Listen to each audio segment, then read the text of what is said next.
tune in, that means you're feeling the vibe. The bell rung, you already been subscribed. Right now, the queen, she on live. Right now, please pull over the whip, no phoning when you drive. Dope Soul Sporting with the talk. First lady from New York, Brooklyn. All my people, you rocking with the chat. Hit that. The like button would tell me where you at. Hello, Knick family. Welcome to Lunchtime Live, Knicks recap and reaction show. The New York Knicks lost their first home game to the Orlando Magic last night. I believe it was 124 to 102, you said? 107. 107. I listen, it was the second game of a back-to-back. I don't know if that can account for all that we saw last night. I thought Orlando's length and particularly their physicality impacted the Knicks last night, and the Knicks didn't shoot the ball well. They didn't score the ball well. And as much as you might want to say, oh, the Knicks went back to their old ways of pounding the ball, I do think Orlando's defense had a lot to do with that. They weren't giving up backdoor cuts. Their defense made it difficult for the Knicks to do the things they wanted to do. Anyway, I'm Stephanie, your co-host, aka Queen, joined by Jeff Klafter of the Happily Ever Klafter daily sports blog, also resident panelist on the Dope Soul weekly show, and gracious enough to be my co-host here on the recap and reaction show. Jeff, how are you today? How's the family? And quick thoughts on last night's game before we dive deep. Well, the therapy session is what I like to call these. When after a win, it's a celebration. After a loss, it's a therapy session, and I need that therapy. But everybody's good in my world. We're blessed, and it's an honor to be up here on stage with you. These are a lot of fun, even in defeat.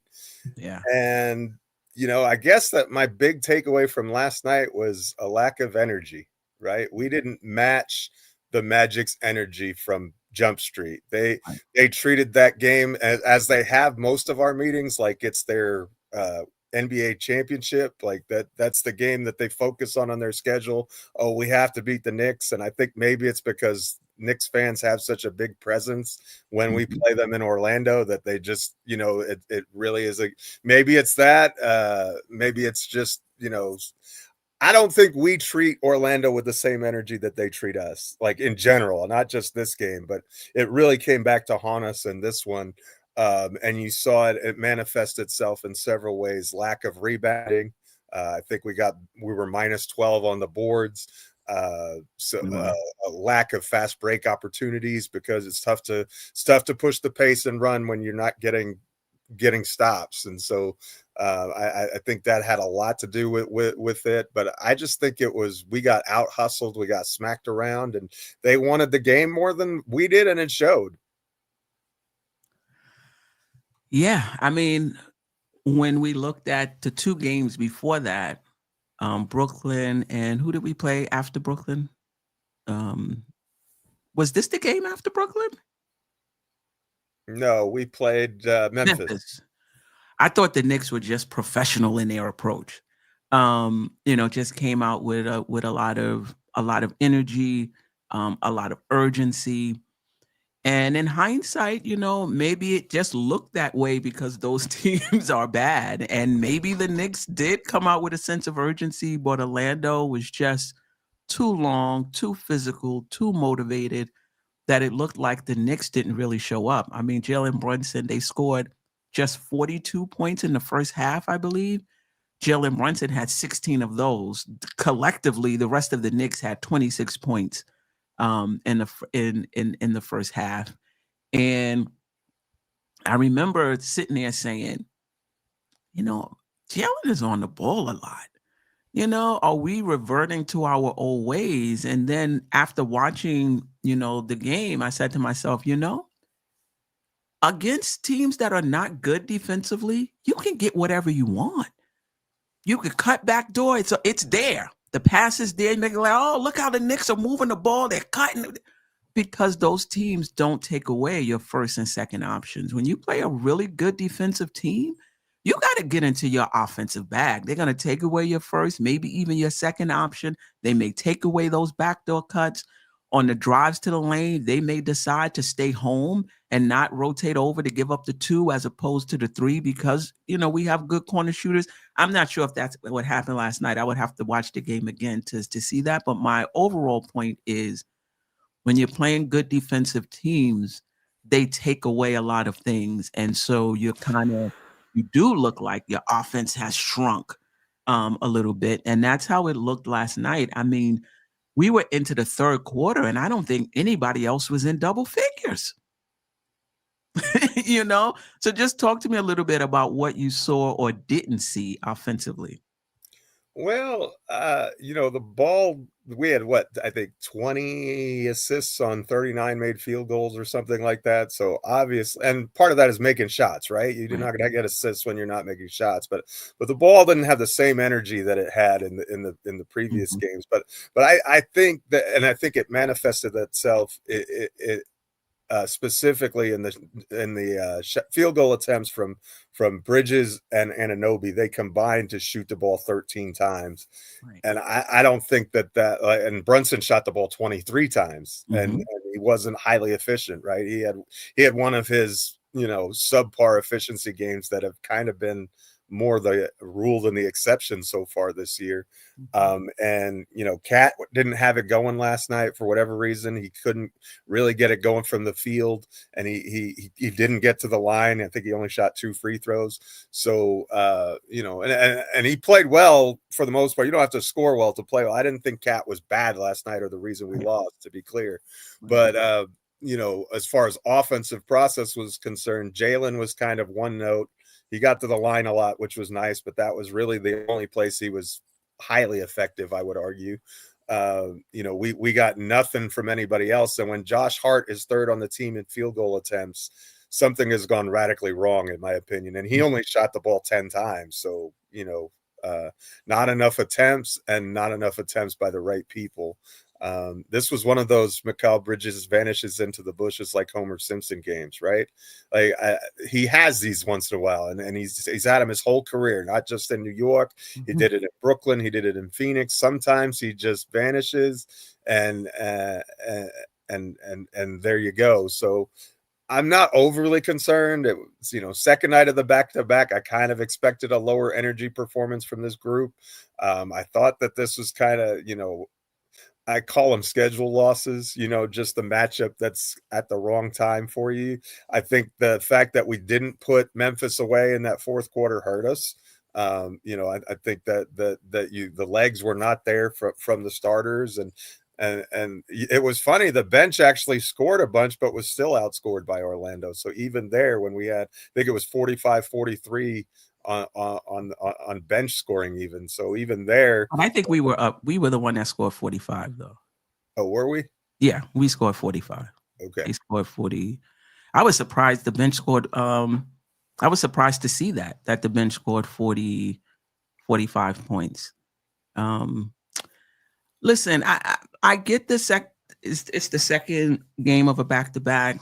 And if you want to tell me they ran out of gas in the third and fourth quarter, okay, fine. But in the first quarter, they just didn't seem up to snuff. So I don't know how much I want to put on the back-to-back in terms of how the Knicks started the game. Bridges, this is the difference between Brunson and the rest of the team. Take it how you want. There are some guys that could be taken out of games, and there's some guys that can't. And I'm just going to keep my eye on it. It could have just been a one-game thing. But we're going to need those guys against the Orlandos. If we play Miami Friday, the Houstons, the OKC, it can't just be Brunson. You got to put up the shots. They didn't even put up the shots. Got to put up the shots, and you have to make them. OG Anunoby was another one. Now, he was probably one of the only few Knicks that was a plus, and he was just a +1, but he took 4 shots on the night. And I get it, he had to play defense or needs taller, physical. You a two-way player or you're not. He had He took 4 shots. He hit both free throws, 8 points, 4 rebounds, 1 assist, 1 steal, 2 blocks, 3 turnovers. Listen, I'm not going to kill the guys, but I think it's important to point these things out and keep track of it when you start playing good teams, when you start playing lengthy teams, when you start playing physical teams. We'll see again how they respond, Friday. I think this game woke them up. I think we're going to get the Knicks' best effort against Miami, and we lost to Miami the first time as well. What I will say about Orlando, you could see the difference in their side. Like Shamet was the first player off the bench. He's on Wagner. Like you could see the difference. Josh Hart on Banchero, he only played 12 minutes. Banchero, yeah. The few minutes he was in, like you could see the size difference. And one thing about Orlando, they didn't leave any meat on the bone in terms of attacking those mismatches. They went right to Franz Wagner. He got double teamed. He hit Bain in the opposite corner for 3. Whenever there was a mismatch, they went to it. So I know Sherman is saying that we lost just because of size. I don't believe that. I do believe though that was their advantage.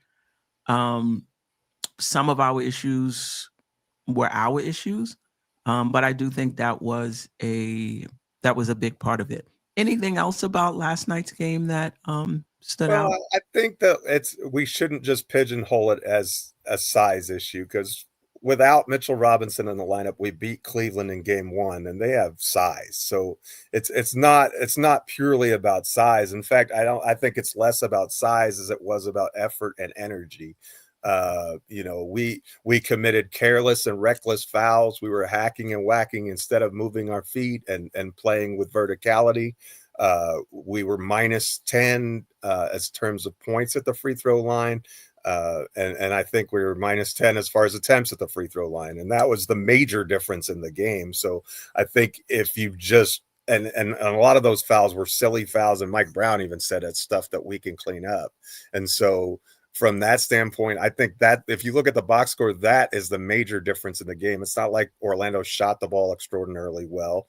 If you look at all the other stats, they're pretty much even outside of that. I mean, they made maybe and the rebounds and the rebounding, but and that can be attributed to size, but I think that it has more to do with them doing a great job boxing out. Like I thought they did a good job of blocking out Mitchell Robinson without an extra defender. So that neutralized an advantage for us. Towns had a good night on the boards, but I don't think Mikal Bridges had a single rebound.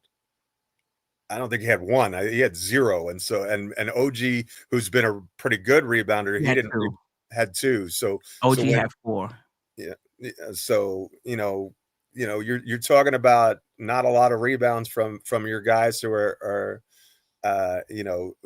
who we need them to rebound the ball. We're a team rebounding, that's what we've been focused on, is team rebounding. And other than Towns, nobody really, I mean, Mitch wasn't terrible. I'll say that. I think he was okay, but the Knicks were outscored 11 in the minutes he was on the floor. I was just talking about from a rebounding perspective. Rebounding. He was great rebounding. We already know about the defensive rebounding, but he got us 5 offensive rebounds, and we only scored 11 second chance points off of it, but he did give us, 5.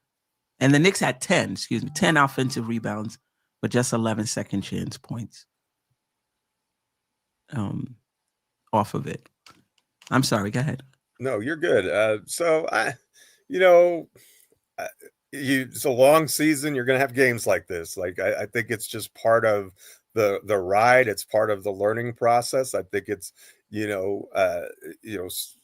context always matters, but and it wasn't a great loss. I mean, it always stinks to lose, and no matter what, we didn't play particularly well, but you come out with more requisite energy against Miami, and you hope that Brunson's ankle is okay, because if he misses a couple weeks time, I kind of shudder to think what the playmaking is going to be like. If he's out, there's no way we can afford Bridges and OG to to be, silent partners like they were last night. We're going to really need them to step up because we don't have a true backup.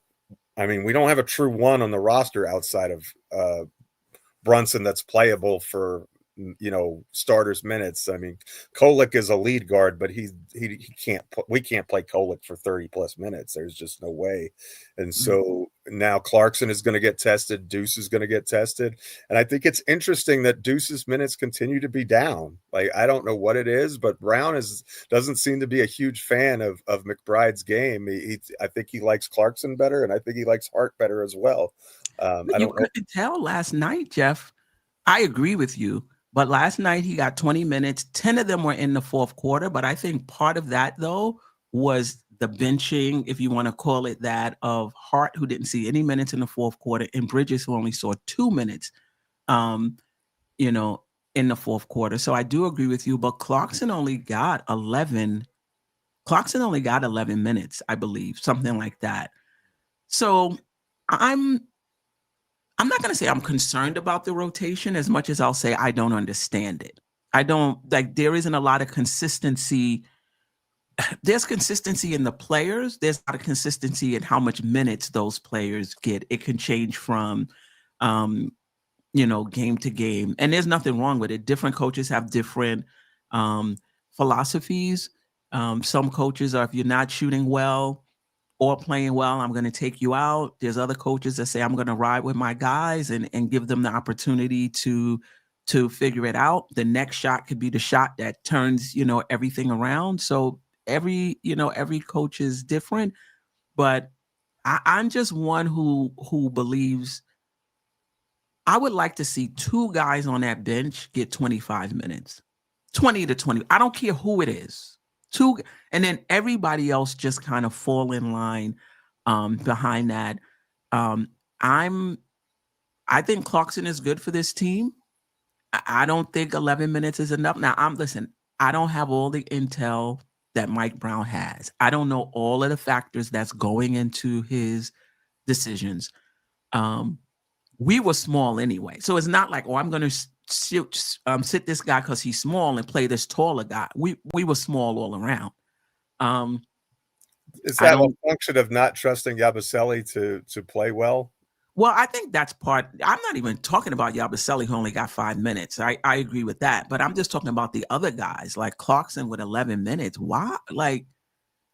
Well, yeah, the only reason I bring up Yabu is because you would think that in a matchup like Orlando, that would be a time where he might get more minutes just because they have size, right? And Right. So that the fact that he didn't, I think, is telling that he didn't. Obviously that wasn't a concern of Mike Brown's. I know, and Mitch played about 17 minutes, I think, and wasn't particularly good.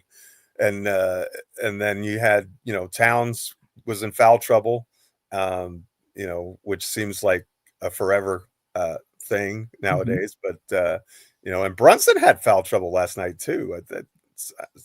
So, just a bad night all around and not really good performances from anybody. Anunoby and I would argue that Anunoby, Shamet, and probably Towns were our 3 best, but that doesn't, that's not to say that they were great. And they weren't. It was good to see Shamet hit those 3 mid-range, drive into the key and pull up with his little flat shot. But it was good to see that. It was good to see that from him. Towns, struggle might be a little strong because there were some times when he got some really good drives and finished strong at the rim off of those drives with contact, no foul called. But then there were other times when the physicality he just wasn't even able to gather the ball, and so it was kind of an uneven performance from Cat. But what I like about him is he's always on those defensive boards. Whether he's scoring, he's not scoring, he's getting the calls, he's not getting the calls. This was he has the most double doubles in the league.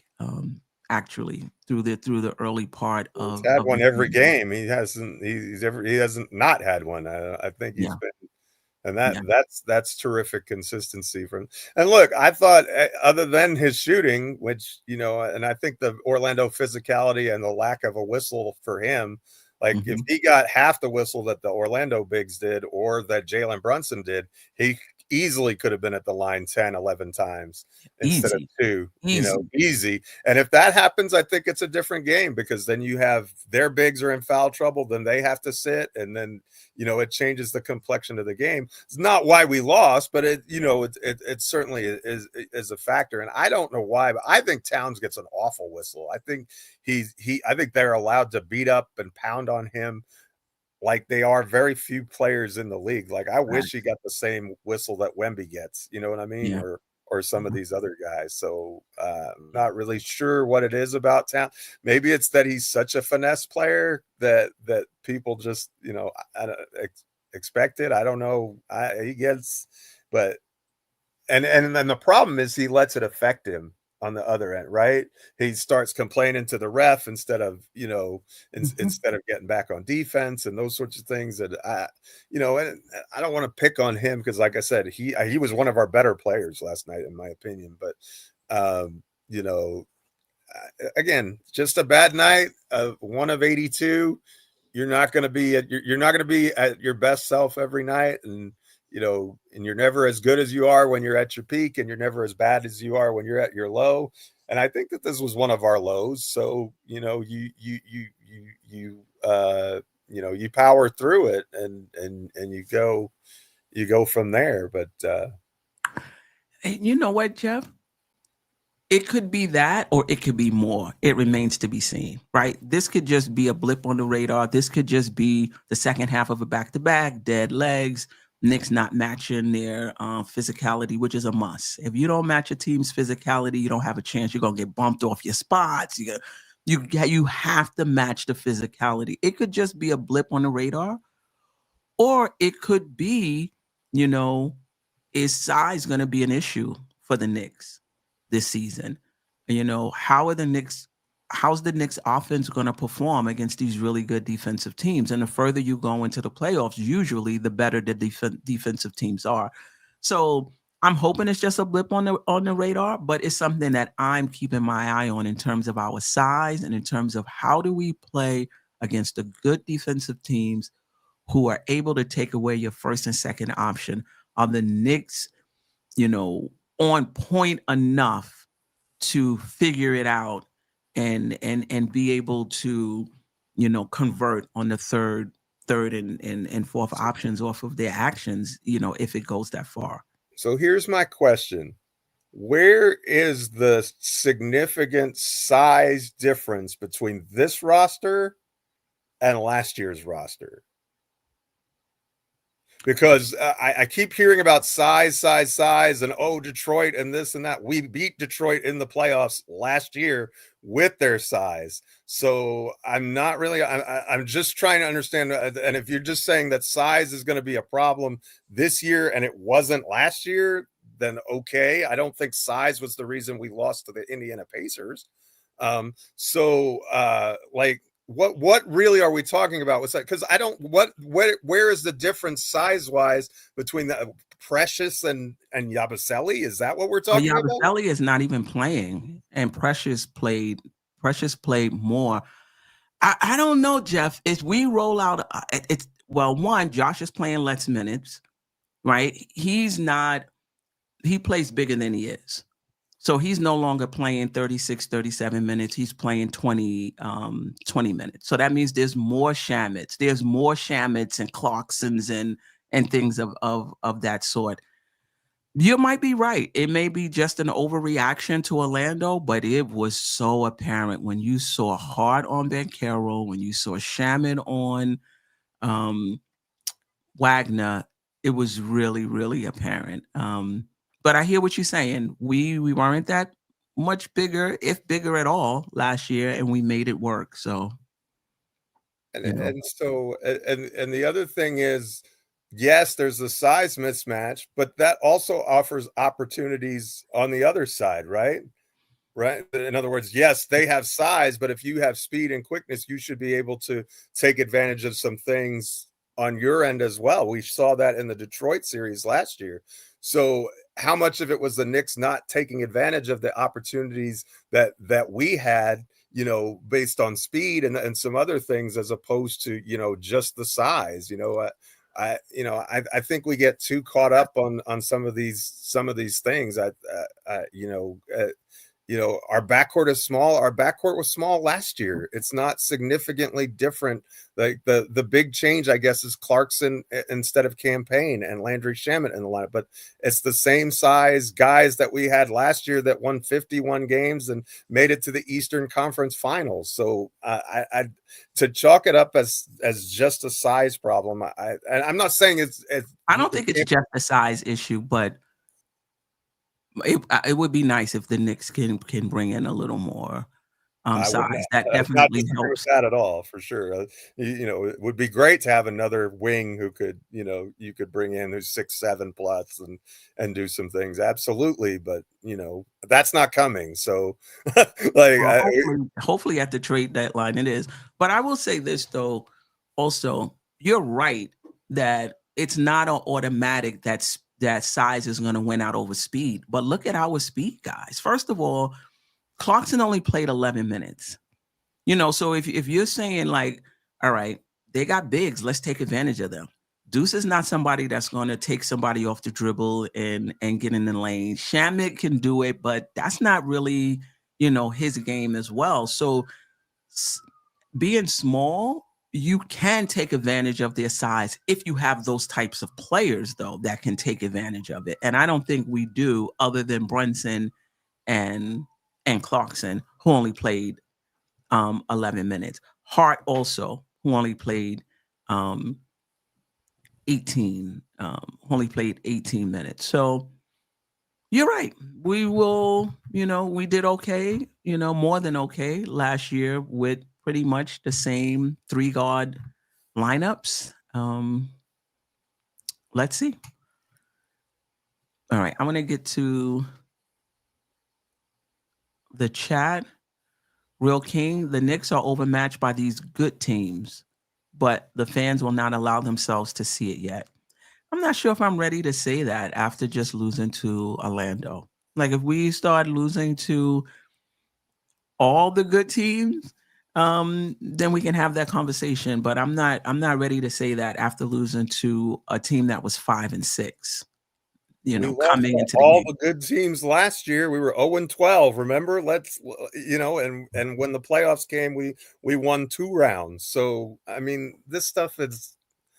Yeah. You want to win as many games as you can, but it doesn't matter who you do it against.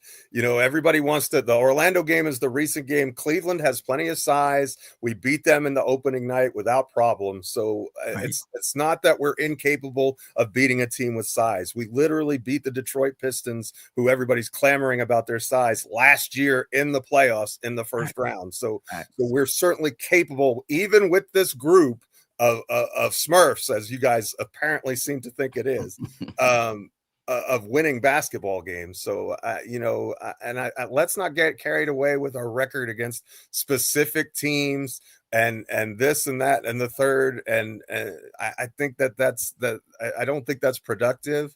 So I mean, again, we're coming off a loss. People are going to find things to complain about, and that's fine, like, because we didn't play well last night. So but I'm not buying it yet. But again, it's as Queen says, let's keep an eye on it, and if it becomes an issue moving forward, then it's something that we have to look at. But I don't think it's time to press the panic button about it when Orlando just was higher energy and more physical than we were. We didn't match that. Not that we're incapable of matching it. We just didn't on that particular night. We play them twice more this year. We'll see if that trend continues. We play them next week. Do we really? We played them Saturday. Next week. I will actually be in Orlando at that game. But, just because it's not an overall issue doesn't mean it wasn't an issue last night.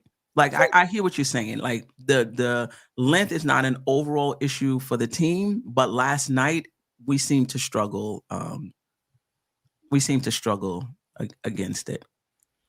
David Smith, only 20 assists last night. Knicks' magic number for success is at least 30 assists per game. Listen, David, guys have to hit shots in order to get assists, right? The Knicks shot 44.3% from the field. I don't know what league average is, but I'm pretty sure that is below league average, right? They shot 30.6% from the field. So you're not going to get 30 assists if guys aren't hitting shots. And 40% from the field in general. That was 30% was from three, which is bad, but we weren't hitting our 2-point shots either. Right. Exactly. So in order to get assists, you have to hit shots. Number one. Number two, the defense has a lot to do with you just flying the ball around, bodies flowing, going through the lane. The defense has something to do with that. When you play these poor defensive teams, you can get whatever you want. It's easy to score a basket. They allow you to cut back door. The pass, nobody's hands is in the passing lane. The pass is on point. You lay it up. It's easy. When you play tough defensive teams, first of all, they're pressuring Brunson. Your sight lines is not as clear as they usually are. You got these tall players in the key, hands outstretched. So the passing lanes are not as clear as they once were against these poor defensive teams. They taking away the backdoor cuts. You understand what I'm saying? So the defense has something to do with you not shooting the ball well and not getting assists. It's not just the Knicks playing poorly. Orlando has something to do with it. Well, and the other thing is, I didn't hear this when we beat Minnesota. Right, Minnesota has Anthony Edwards is one of the best tall defensive guards in the league. So like, and that was a team that we beat rather handily. So like, what was the difference at that game and this game? I would argue that it was energy, right? We didn't bring this requisite energy that we needed to play well. And if you don't bring it and if you don't match the physicality, then you're in trouble. And I think it was much more an issue of us not matching physicality as it was, being dwarfish. Yeah. My apologies. I should have put the super chats up first. Artman, formerly known as Steve, we got beat like you stole money from the tip jar. Like I said yesterday, they aren't pushovers and have a lot of tall players that have something to prove. Knicks needed this old school ass whipping. Learn from it. And I think we will. I mean, is this like a blip on the radar, or is this a sign of issues? There's no way to know until you play a good number of games and you see a pattern. Shout out to Latoria B rocking with us. Appreciate you, sis. I'm attributing this loss to dead legs. Back-to-backs are hard. They didn't close out Memphis, and you could see they were tired. They were missing wide open shots, dunks, and layups. Every night won't be your night. That's true too. Again, it remains to be seen. Is this just a one-off or an issue? I think it's just a one-off. To Jeff's point, we played Cleveland, who was had Mobley and but that one thing about Cleveland though, they got those two players. Orlando is coming off the bench with length as well, and Isaac and Black, who was really good for them. I'd say that, and Zapata. So they have much more length than Orlando, but yeah, we shall see. The hero ball option is always the losing option against good teams and destroys team chemistry. I don't really think it was hero ball. I think that the Orlando Magic took OG Anunoby and Bridges out the game. Now, were they physical? Did they take them out the game mentally? I don't know, to the point where they felt like they just didn't want to put up shots. Did they take them out of the game defensively, to the point where they didn't really have open looks? I would have to go back and watch the game again. But I don't think sometimes when you see a player, and I said this in the opening, revert back, sometimes the defense has a lot to do with that in terms of what they're allowing you to do. You got to remember, teams are not, they know how the Knicks play. Some teams are not going to allow you to just come over here and pass the ball all around, cut back door. And, some teams don't have the defensive players to stop it, but some teams do. And the Knicks have to figure out how to score on their third and fourth options off of actions. All right. Latoria B, the officiating was horrific, but it wasn't the primary reason why we lost. Okay. Randu, like I've said before, Yabu is the perfect example of playing good on a bad team and playing bad on a good team. So far. So far.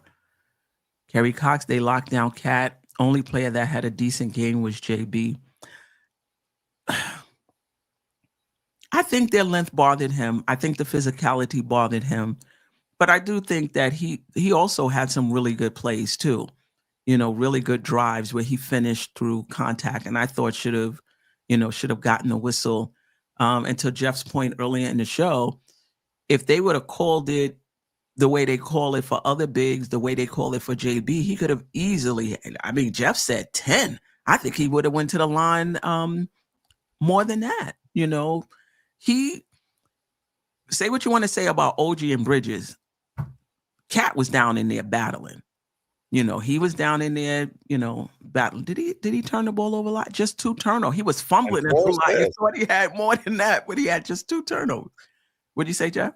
He had 4 assists also, so his playmaking was good. And he had 4 assists, and he had a steal, as well. Yeah, I'm not pinning this one on Cat. Maybe he might be a scapegoat for some folks, but I don't think Towns was the problem. I'm not even sure that Brunson was the problem. I think everybody else, the lack of anything from everybody else, and energy and physicality were the issues. But this team can be physical. Like, they have the capability. They just didn't bring that to the table last night. Yeah. Kareem Grant, bad loss last night, but this should motivate them for tomorrow's game. Let's go, New York Knicks. Oh, yeah, I'm looking forward to that game. Jerrell, this roster sucks. Cat is soft, and we should have kept Tibbs. I might as well get it all out the way. Jerrell getting ready for tonight's show. Right. Don't forget to catch us on the weekly show tonight, 9 p.m. A lot to talk about. Paul McWhite, tough loss, here for the therapy session. We're going to be fine. The Knicks are going to be fine. Sharon, appreciate you. Good afternoon. Last night game is what I've been telling you guys. We can't match teams with size like Orlando or Detroit. We get outside. I mean, I think Sharon, Jeff answered this already. We beat Detroit in a 7-game series last year despite their size. Cleveland had size. We beat them. We went all the way to the Eastern Conference Finals with a team that wasn't that the average height. I don't think the average height is that much different than last year's team. So just because a team is taller doesn't mean they're better. I do think their length bothered us last night, but I think the physicality more than the length bothered us last night. The Knicks did not match the physicality. Do I think the Knicks could benefit from a taller player in the rotation? Absolutely. When you talk about lineup versatility, having a 6'7", 6'8" wing, that type of versatility behind a Bridges or Anunoby, yeah, hell yeah, I want that. But it's hard for me to say that the Knicks can't go to the finals because of their height. That's just hard for me to sign up for and to agree with. All right. Okay. One shot D. Brunson had 23 shot attempts in regulation. With all this talent, if he had 20 plus shots and nobody else gets more than 12 attempts, that's the definition of ball. But why didn't they get attempts though? You can't just look at attempts. You got to look at touches, which the stat sheet is not going to show. You know, was Anunoby open all night and we just didn't pass him the ball? Was Bridges open all night and we just didn't pass him the ball? Did they have the ball and then decided the matchup wasn't favorable and passed it out? Those are the things you have to look at. You can't just go by shot attempts to tell you whether that's ball hogging or not. Come on.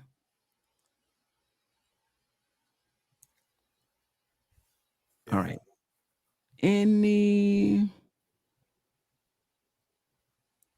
Yeah, I'm with you, sis. I felt the same way. The energy of Orlando popped off the screen. I thought the energy of Cat popped off the screen too. Like he didn't look like somebody who was just settling. Like he looked like somebody who was out there. And I'm not saying the other guys they could have been trying too. It just didn't look like it to me. Cat looked like he was. All right.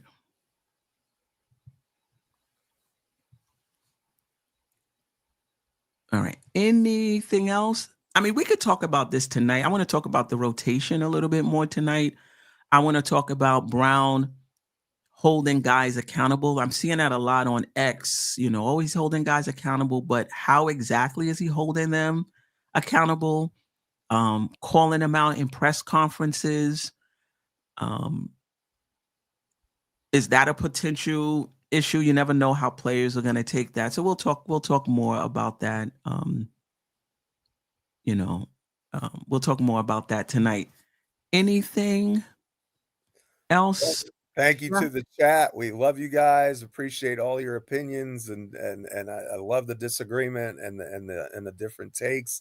That's what we're here for, as well as the therapy. So commiserating in a loss is not as much fun as celebrating a win, but both are equally important, and this community is pretty excellent. It's pretty special as far as I'm concerned, and Queen makes that happen, and we appreciate you. I love doing these post game shows. Let's get a win on Friday so that we can have a happier one on Saturday morning. Yeah, for sure. We didn't get a chance to talk about Mitch, right? Hoping that his size would help us. I'm not sure how much it did. And we didn't get a chance to talk about Deuce, who shot 2 for 5 last night, 40%, which is fine. And Shaman, I guess we'll talk about it. Shaman getting 27. That surprised me. 27 minutes. Shamet, it's surprising to me. Like Coach Brown obviously likes Landry Shamet like a lot, and Deuce has been the one who suffered the consequences of that for a large part, I think, because again, we talked about it before. Their skill sets kind of overlap, but with Brunson apparently being out, maybe for a couple weeks, they're both going to get a chance to play a lot more. So we're going to need them to both step up in their role and be quality players over this next stretch. We're going to be on the road a lot, so we've got to get some wins. Yeah. I don't know about that, Real King. I don't know about that. Right. Anyway, tonight, the weekly show, 9 p.m. A lot to talk about. Hopefully, we're not overreacting to, one loss. The Knicks will be back Friday. I'm looking forward to that game because, again, and we mentioned this before, at least I mentioned this before these two games. I was looking to see how the Knicks would do against physicality, against length. And I was also interested in how the Knicks would do against a Miami team who's top 5 in, at least coming into the week, defensive rating and opponent field goal percentage and opponent 3-point percentage.